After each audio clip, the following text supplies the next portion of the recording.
Cette journée est la première d'une série que nous souhaitons installer dans les habitudes du LABEX. Je commencerai par vous rappeler quelques éléments de calendrier. Nous avons déposé à la fin de l'année 2010, il y a 4 ans déjà, un dossier de candidature. Le LABEX a été créé au mois d'avril 2011. Nous sommes en octobre 2014. Ce sont donc 3 années pleines de travail, un peu plus d'ailleurs, dont il est temps de présenter les premiers fruits. Le LABEX regroupe à présent 24 partenaires, établissements, unités de recherche, dont plus d'une dizaine d'UMR associant le CNRS, partenaires tous très différents par l'histoire, la culture, les objets d'étude, les méthodes. Et nous avons fait le pari d'un dialogue scientifique, d'un maillage des équipes et des projets, associant à travers 7 programmes collaboratifs des chercheurs sur la base purement et simplement d'un volontariat déterminé par des considérations intellectuelles. Le programme de cette journée rend ainsi visible l'entrelac des 3 termes savoir, technique et croyance. La simple lecture du programme montre à quel point ces thématiques s'entrelacent, se croisent et travaillent les unes avec les autres. Mais je voudrais aussi insister sur un point qui m'est très cher, qui est très cher à tout le comité exécutif du LABEX, c'est l'intégration à ces programmes de jeunes chercheurs, notamment postdoctorants, qui sont postdoctorants, qui ont été postdoctorants. Et je dois dire que une des raisons d'être de ce LABEX et de l'utilisation des finances publiques et de donner une impulsion,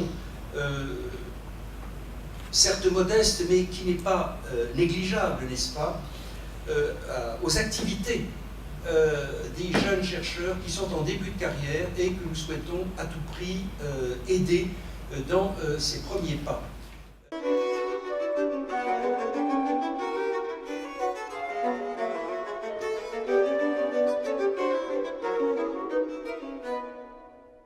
Qu'est-ce que c'est le magnétisme animal? Qu'est-ce que c'est la société de l'harmonie?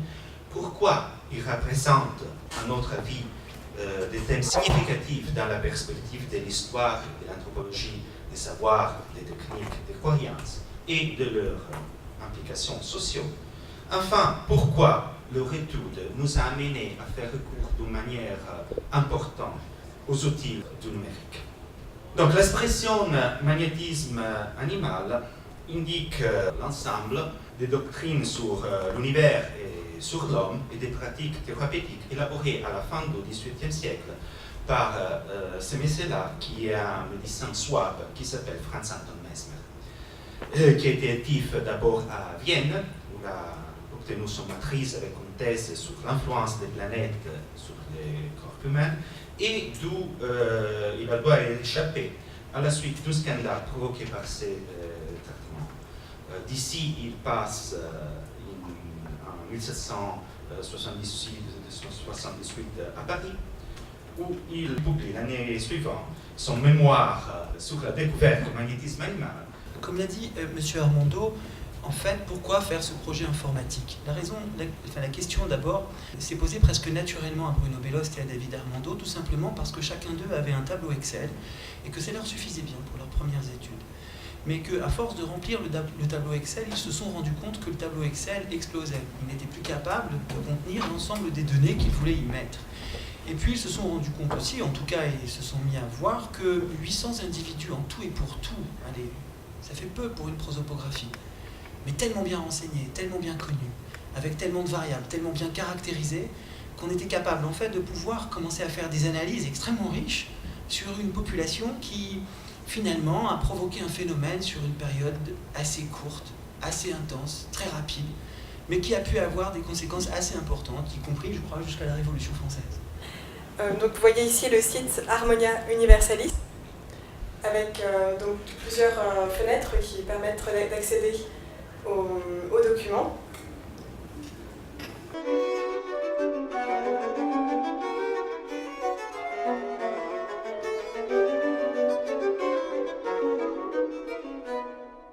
ce programme a permis de faire apparaître dans des langues différentes, à propos d'objets différents, dans des milieux différents, ce qui était évidemment très complexe, des problèmes à tout le moins comparables et qui pourraient se résumer à ce constat, très simple, tout à la fois très simple et vertigineux, qui est que les supports, les moyens, les outils ne sont pas neutres, qu'ils sont producteurs d'effets spécifiques, mais évidemment d'effets spécifiques plus ou moins apparents selon que l'on porte ou non le regard de l'analyse sur ces supports, sur ces moyens et sur ces outils.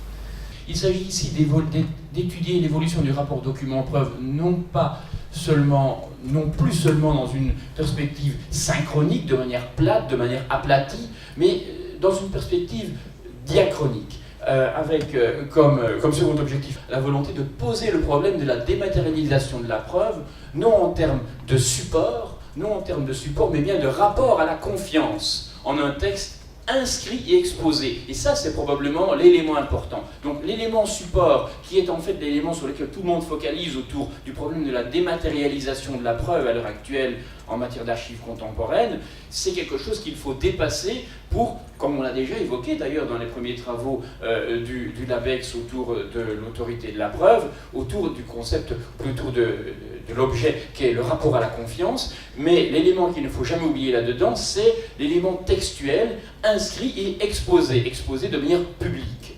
Cette exposition se trouve nécessairement à prendre en compte dans un cadre qui est très large, qui est celui des humanités numériques et qui probablement trouve ici toute sa légitimité. On s'est souvent posé la question de savoir pourquoi les humanités numériques, est-ce que ces humanités numériques ont un réel sens, est-ce que c'est ça pas simplement une mode, une porte ouverte vers autre chose, le numérique se regarde dans le nombril, comme le disent certains de mes collègues de manière peu charitable. En fait, les humanités numériques, c'est cette volonté de traverser les disciplines pour essayer de les éclairer toutes les unes et les autres. Se pose la question de l'entrée des technologies numériques et des technologies numériques de réseau plus particulièrement, je pense au bouquet de réseaux qui constitue Internet, dans le champ du savoir public.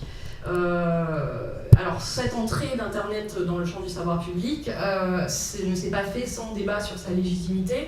Un exemple parmi tant d'autres, mais qui est assez symbolique, ont été tous les débats sur la légitimité de Wikipédia, non seulement diffuser un savoir dit notable, je fais une traduction littérale de l'anglais, c'est-à-dire reconnu, appuyé sur des références, des sources citées par des sources secondaires, etc. Oui, donc Wikipédia, c'est un bon exemple de ça. Cette entrée dans le champ du savoir public s'est accompagnée de ces débats sur un nouveau radical, si vous voulez, alors qu'on a une tradition dans la construction des réseaux numériques qui peut se voir beaucoup plus en longue durée de tradition d'accompagnement, d'encadrement des processus de production du savoir.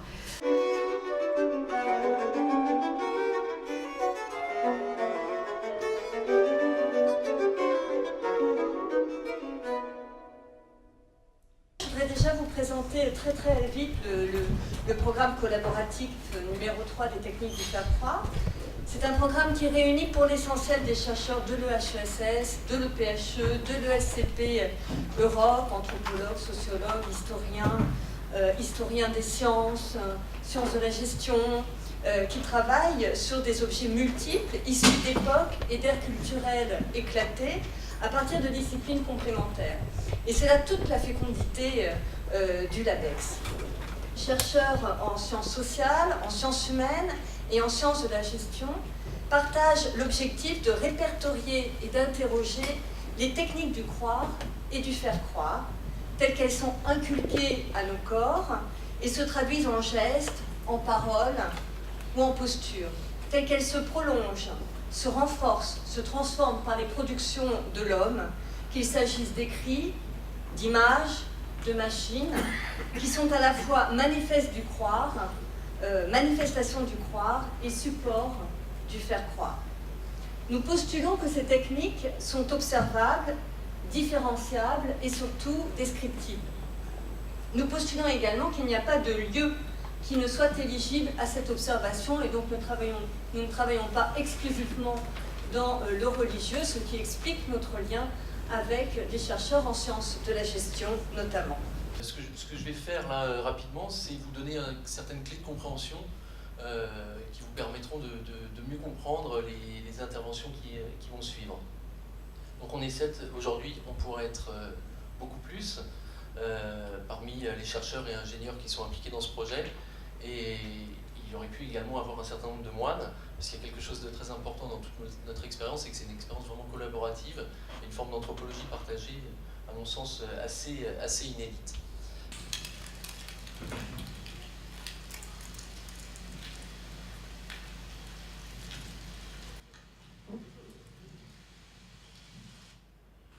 Oui, bonjour, c'est la trappe de Soligny, frère François au bout du fil. Alors, je vais voir où ça en est pour votre venue.